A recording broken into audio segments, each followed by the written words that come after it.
उत्तर प्रदेश सरकार माननीय मुख्यमंत्री जी का आदेश है कि 12 फीट से ऊपर किसी ताजिया नहीं रहेगी। अगर रहेगी तो उसके खिलाफ मुकदमा लिख के जेल भेजा जाएगा। और मेरे पीछे जो आप देख रहे हैं वो हज हाउस के नाम से कोई जगह है। मैं सभी गाजियाबाद वासियों को ये बता देना चाहता हूँ कि ये जगह का इस्तेमाल ठीक नहीं हो पा रहा है। इस जगह को गाजियाबाद में एक विशाल गौशाला के रूप में बना दिया जाए। एक्सेलेंसी, पश्चिम एशिया में शांति के जो प्रयास प्रगति हुई है, इसके लिए मैं आपका अभिनंदन करता हूँ। उत्तर प्रदेश में कानून कायदे क्या सबके लिए एक बराबर हैं या फिर मुसलमानों के लिए नए पैमाने तय किए जा रहे हैं?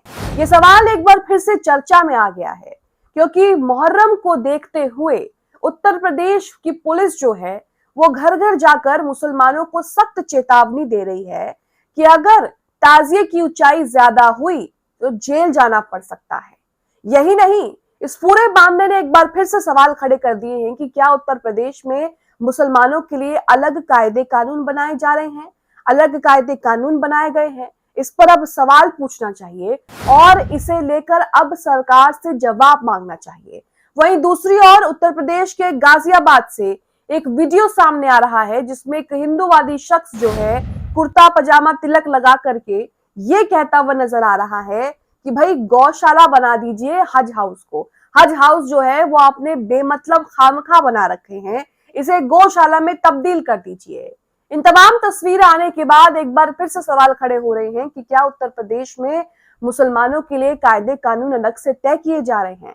उत्तर प्रदेश में क्या कानून सभी के लिए बराबर है या नहीं? इस पर गंभीर सवाल खड़े हो रहे हैं। नमस्कार, आप देख रहे हैं द लाइव टीवी और मैं हूं आपके साथ Munmun Rahman. The live TV, सच सबसे आगे। तो यहाँ पर सबसे पहले खबर देखेंगे कि मुहर्रम आने वाला है और उसे लेकर उत्तर प्रदेश पुलिस घर घर जाकर क्या कह रही है। तो एक ये वीडियो है, सबसे पहले ये वीडियो देखिए कि इसमें पुलिस जो है कि यहाँ पर चेयर पर बैठा ये शख्स जो है वो किस तरह से इस मुस्लिम परिवार को क्या बोल रहा है, क्या धमकी दे रहा है, जरा सुनिए। ताजिया आप रखते हैं 12 फीट, ये उत्तर प्रदेश सरकार का आदेश है। उत्तर प्रदेश सरकार माननीय मुख्यमंत्री जी का आदेश है कि 12 फीट से ऊपर किसी ताजिया नहीं रहेगी। अगर रहेगी तो उसके खिलाफ मुकदमा लिख के जेल भेजा जाएगा। ये स्पष्ट जान लीजिए। आप समझ गए? अब इस वीडियो को यूपी वाला फिरोज ने शेयर किया है, लिखा है कायदा कानून बस मुस्लिम समुदाय के लिए है क्या? मुहर्रम आ गया है, दरोगा साहब एक मुस्लिम व्यक्ति को धमकी भरे अंदाज में बोल रहे हैं कि ताजिया 12 फुट का होना चाहिए। उत्तर प्रदेश सरकार का आदेश है, अगर नियम का उल्लंघन करोगे तो जेल भेज दिया जाएगा। ये उत्तर प्रदेश की तस्वीर है कि वहां पर मुसलमानों को किस तरह से ट्रीट किया जाता है। इसी बीच एक और वीडियो उत्तर प्रदेश के गाजियाबाद से आ रहा है।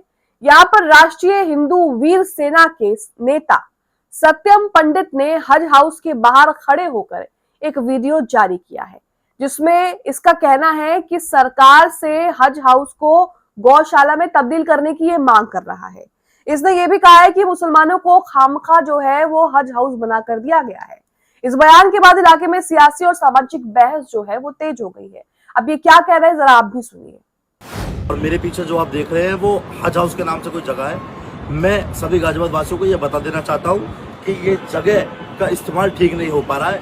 इस जगह को गाजियाबाद में एक विशाल गौशाला के रूप में बना दिया जाए ताकि इस स्थान का सही रूप से प्रयोग हो सके। यह स्थान अभी खामखा मुसलमानों को दिया गया, जिसकी खामखा एक घेराबंदी करी गई है। इसको जल्द से जल्द गौशाला बनाया जाए, ऐसे सरकार से प्रार्थना करता हूँ। जय श्री राम, भारत माता की। तो ये लोग जो हैं वो सरकार, कानून, प्रशासन, कोर्ट कचहरी, संविधान से ऊपर हो गए हैं कि इन्हें पता है कहां पर क्या बनना चाहिए और किसका इस्तेमाल सही से होगा। अब इसी बीच पीएम मोदी को जो है वो जमकर उनकी खिल्ली उड़ाई जा रही है, या फिर यूं कहें कि जमकर जो है उन्हें ट्रोल किया जा रहा है, क्योंकि जिस तरह से पीएम मोदी अपने दोस्त की खातिरदारी कर रहे हैं, उससे एक सवाल नहीं पूछ रहे हैं, इस पर कई तरह के सवाल खड़े होते हैं। अब यहाँ पर देखिए अरुणा आचार्य जो कि रिटायर्ड ऑफिसर है, इन्होंने यहाँ पर एक वीडियो शेयर किया है जिसमें पीएम मोदी और ट्रंप का जो है यहाँ पर बातचीत की ये छोटी सी क्लिप है।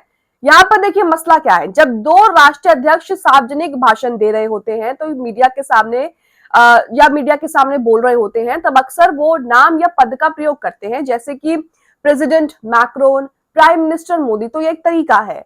पर पीएम मोदी ने एक्सीलेंसी का प्रयोग किया है, यानी कि झुककर दोहरे हो गए हैं, जबकि उनके ट्रांसलेटर ने सुधार करते हुए मिस्टर प्रेसिडेंट कहा। मैं क्लिप भी आपको सुनाऊंगी। एक्सीलेंसी जो है वो उन्हें कहा जाता है जो कोई बड़े मुख्य पद पर होते हैं, जो बड़े राजनेता होते हैं, एक तरह से सम्मान दिया जाता है। लेकिन जिस तरह से अमेरिका लगातार हमारे लोगों, हमारे भारतीय नाविकों पर, अफसरों पर जिस तरह से हमले कर रहा है, उनको बर्बाद कर रहा है, उनकी जानें जा रही हैं, ऐसे में इस तरह के शब्दों का इस्तेमाल जो है वो पीएम मोदी को शायद नहीं करना चाहिए था। यहाँ पर लिखा है कि वैसे प्रशंसा और इतनी खुशामद किस बात की, हमारे 3 नाविकों की मौत भी इस कॉन्फ्लिक्ट का हिस्सा है। ट्रंप से जवाबदेही मांगना था मिस्टर प्राइम मिनिस्टर, लेकिन प्राइम मिनिस्टर यहाँ पर क्या कह रहे हैं जरा आप। एक्सेलेंसी, पश्चिम एशिया में शांति के जो प्रयास प्रगति हुई है, इसके लिए मैं आपका अभिनंदन करता हूँ। Mr. President, I commend you for your leadership on the. यहाँ पर प्रधानमंत्री मोदी अपने खास जो दोस्त हैं उन्हें एक्सीलेंसी करके जो है सम्मानित कर रहे हैं, लेकिन उनके ट्रांसलेटर ने जो है वहां पर वो बात ठीक कर दी, वहां पर उन्होंने प्रेसिडेंट बोला। अब इसी बीच एक और खबर आ गई है। ये खबर उन लोगों के लिए है जो कहते हैं कि किस तरह से लगातार हर जगह पर जो है वो मुसलमान ही दोषी निकलते हैं। अभी यहाँ पर क्या दोष है और इन दोषियों के नाम जो है मैं वो आपको बताऊंगा। यहाँ पर देखिए, राना अयूब ने एक खबर शेयर की है जिसमें Pakistani spy agency ISI backed terror network busted in Delhi, 7 arrested, यानी कि 7 आरोपी जो है वो गिरफ्तार हुए। इनके नाम क्या है मैं वो भी बताऊंगी। दिल्ली में पाकिस्तानी जासूसी एजेंट आईएसआई समर्थित आतंकी नेटवर्क का जो है वो भंडाफोड़ किया गया है। इसमें 7 लोग जो हैं वो गिरफ्तार किए। इनके नाम सुनिए आरोपियों के। करणवीर सिंह बताया जा रहा है, जतन बताया जा रहा है, दीपक अग्रोला नाम बताया जा रहा है, मोहित बताया जा रहा है, और भी ऐसे नाम जो है वो जुड़े हुए हैं। कहा जा रहा है कि इसलिए समाचार चैनलों पर कोई आक्रोश जो है वो नहीं दिख रहा है, क्योंकि इसमें से किसी का भी नाम मोहम्मद जो है, किसी के भी नाम के आगे जो है वो मोहम्मद नहीं लिखा हुआ है। पुलिस ने बताया कि यह मॉड्यूल पाकिस्तान के निर्देशों पर आतंकवादी हमले करने, हथियारों और ड्रग्स की तस्करी करने और संभावित लक्ष्यों पर खुफिया जानकारी जुटाने के लिए काम करता है। तो असली देशद्रोही कौन है वो आपके सामने है। पश्चिम बंगाल में क्या चल रहा है ये आपको बताते हैं। पश्चिम बंगाल में बीजेपी की सरकार बन गई है। बीजेपी की गंदी राजनीति के असर में आकर पश्चिम बंगाल पुलिस ने बार बार टीएमसी नेता जहांगीर खान को फलता की सड़कों पर एक आम अपराधी की तरह घुमाया है। अब मानवाधिकार कार्यकर्ता इस पर क्या कह रहे हैं। मानवाधिकार कार्यकर्ता एपीसीआर के सेक्रेटरी नदीम खान ने इसकी निंदा की है। किसी भी आरोपी को सड़कों पर घुमाना पूरी तरह से गैर कानूनी है और न्याय के सभी नियमों के खिलाफ है। फिर भी कलकत्ता हाईकोर्ट द्वारा ऐसी गैर कानूनी हरकतों पर गंभीर सवाल उठाए जाने के बावजूद पुलिस तीसरी बार ये ड्रामा जो है वो दोहरा रही है। तो यहाँ पर जरा नदीम खान क्या कह रहे हैं जरा आप भी सुनिए। सरकारी गुंडई चरम पर है। आप सब ने कल से एक वीडियो देखा होगा जिसमें जहांगीर खान को लगातार परेड कराई जा रही है। ये उनकी दूसरी परेड है। पहली परेड में उन्होंने माफ़ी नहीं मांगी थी, तो इस बार उनको हाथ जोड़ते हुए लोगों के सामने माफ़ी मांगते हुए उनकी परेड निकाली गई है। सवाल ये है कि जहांगीर खान के ऊपर कोई मुकदमा था क्या? जहांगीर खान के ऊपर जो मुकदमे थे उस पर सुप्रीम कोर्ट या हाई कोर्ट ने कोई फैसला दिया है? सुप्रीम कोर्ट या हाई कोर्ट ने कोई फांसी की सज़ा सुनाई है उनको? किसी मामले में क्या उनको उम्र कैद की सज़ा हुई है? बल्कि हाई कोर्ट के राजस्थान हाई कोर्ट ने अभी रिसेंटली एक साफ ऑर्डर पास किया था और ये कहा था कि इस तरह किसी भी अपराधी की परेड गैरकानूनी है और अगर अपराध सिद्ध भी हो जाता है तो उसके लिए जेल है, सड़कें नहीं है ये तय करने के लिए। तो यहाँ पर आप देख सकते हैं कि किस तरह से जैसे उत्तर प्रदेश पुलिस, मध्य प्रदेश पुलिस का हाल है, अब वही हाल जो है वो बंगाल पुलिस का भी हो गया है। वही कानपुर में देखिए क्या हो रहा है। कानपुर में डिप्टी सीएम केशव प्रसाद मौर्य की प्रेस कॉन्फ्रेंस के बाद बीजेपी समर्थक भूखों की तरह काजू बादाम पर टूट पड़ते हैं। यहाँ मारपीट लग रही है, किस लिए? काजू बादाम खाने के लिए। सुनिए यहाँ पर देखिए।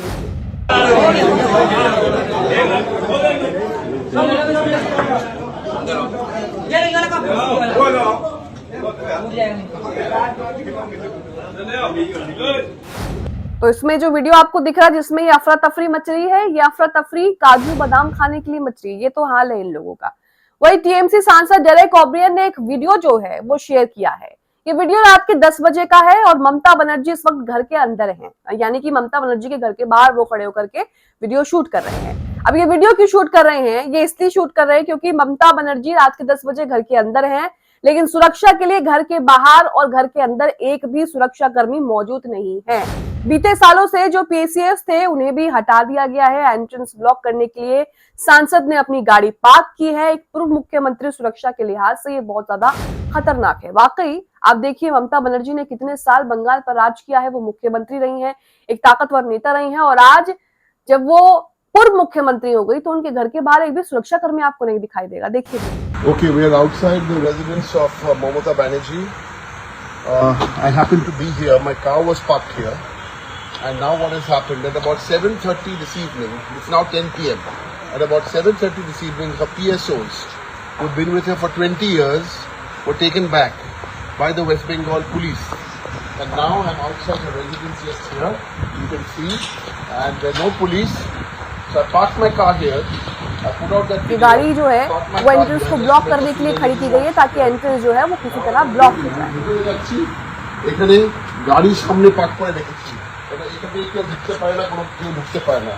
আর এখন ঢুকছি, এখানে ঢুকছি মমতাদির বাড়িতে, এখানে কোনো পুলিশ নেই, অল এমপি। तो जहां तक वो दिखा रहे हैं कोई भी सुरक्षा कर्मी जो है वो आपको नहीं दिखाई दे रहा है। तो ये हाल जो है वो बंगाल का है कि किस तरह से बंगाल में पूर्व मुख्यमंत्री के घर के बाहर कोई भी सुरक्षा कर्मी जो है वो तैनात नहीं है।